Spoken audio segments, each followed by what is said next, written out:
everyone, welcome to my channel. And for those of you that are returning, thank you. Harry and Meghan have launched their parent network that will help parents find a safe space. But please remember that Harry and Meghan no loss. They have also lost a child while Meghan was pregnant with what would have been their second child. And so brought on by situations that were outside of their control. So they know what they're speaking about. So, anyway, guys, I have included the full interview for those of you who haven't had a chance to see it. Thank you so much for stopping by and talk to you soon.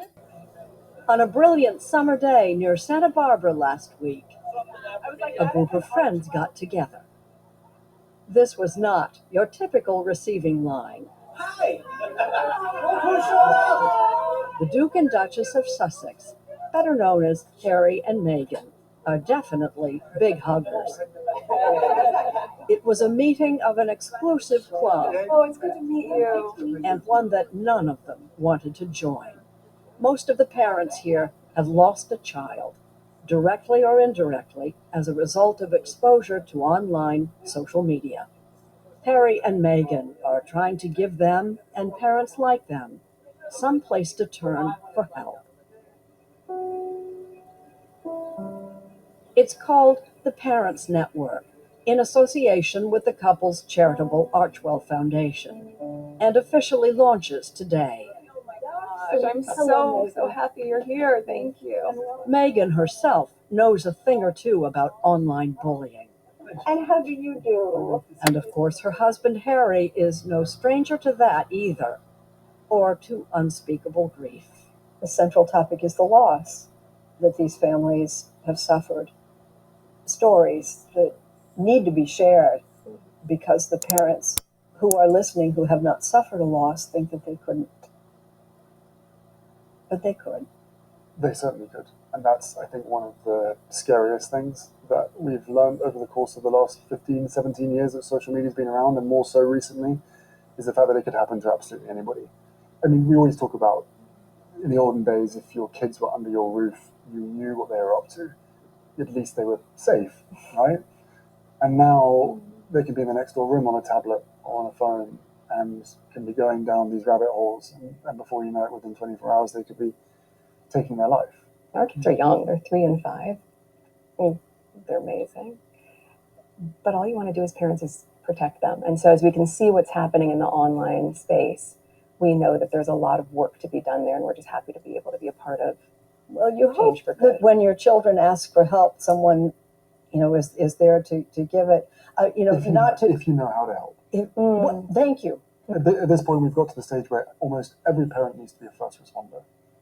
And even the best first responders in the world wouldn't be able to tell the signs of possible suicide. Like that is the terrifying piece of this. You can't tell this story to everybody. People don't understand.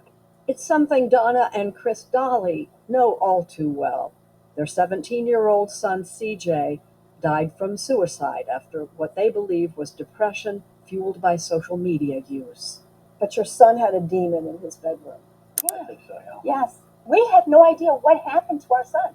He had a beautiful car. He'd worked and did that.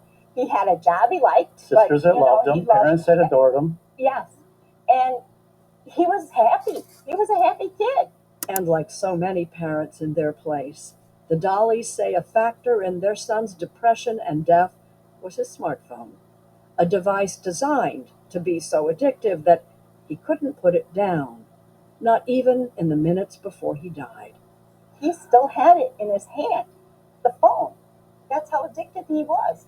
He couldn't even kill himself without posting about it first. And like the Dollys, it's often impossible for parents or anyone else to see that someone was so deep in despair that they'd consider taking their own life. Meghan Markle has been there, as she told Oprah Winfrey in 2021.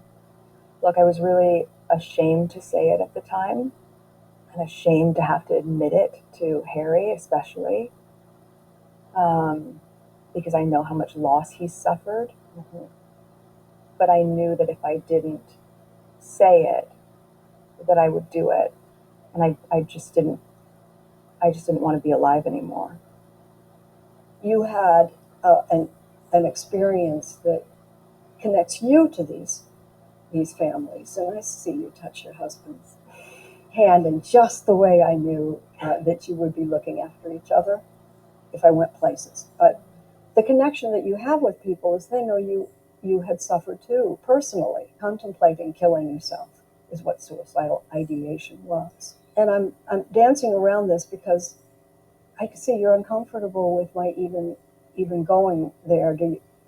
I understand why you are, though. I wasn't expecting it, but I understand why you are, because there is a through line, I think. And when you've been through any level of pain or trauma, I believe part of our healing journey, certainly part of mine, is being able to be really open about it.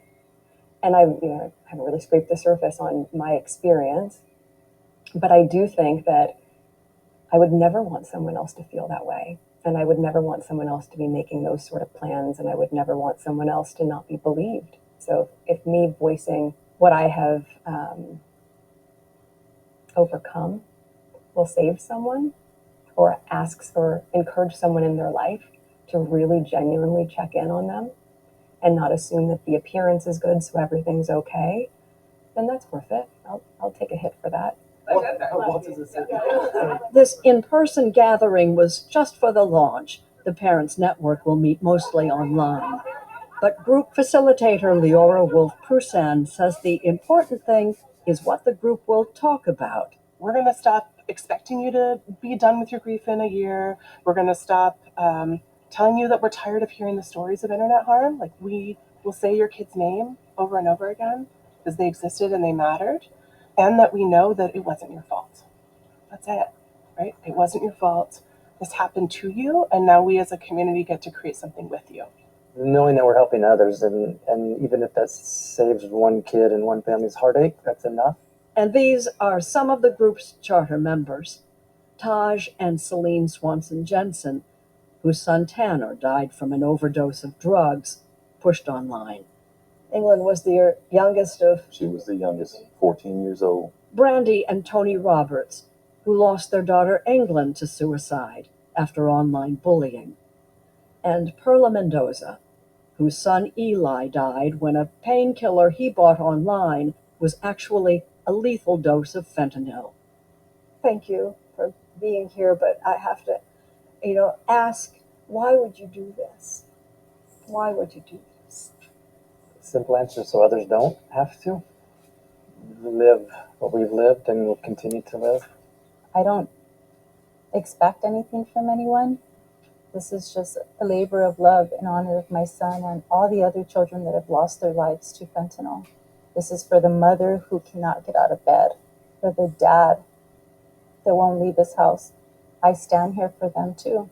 I hope that one day when it's my turn to go home, I'll see my son and he'll tell me, "Good job, Mama." The idea here is that there is comfort and power in numbers, with the goal, as Harry himself once said, of turning pain into purpose. And the two of you, this is it's a modest beginning. It's not an army of parents yet. But what are your ambitions? I think you have to start somewhere. I think the simplest thing that anyone watching this, or anyone who's able to make change, so look at it through the lens of, what if it was my daughter? What if it was my son? My son or my daughter who comes home, who are joyful, who I love, and one day, right under my roof, our entire lives change because of something that was completely out of our control. And if you look at it through the lens as a parent, there is no way to see that any other way than to try to find a solution.